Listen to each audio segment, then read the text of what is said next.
А поговори! Муса ще бурайте. Ой, ти кровами мечти, кровами города, кровами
Proszę Państwa, wszyscy ci, którzy oddali głosy,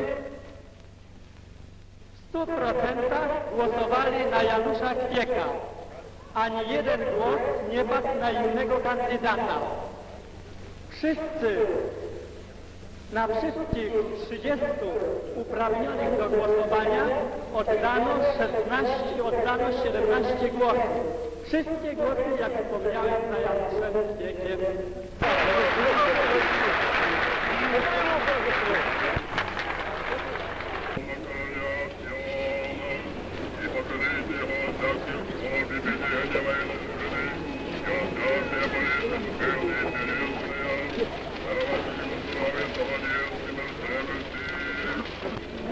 Господи, помилуй, Господи, помилуй, Господи,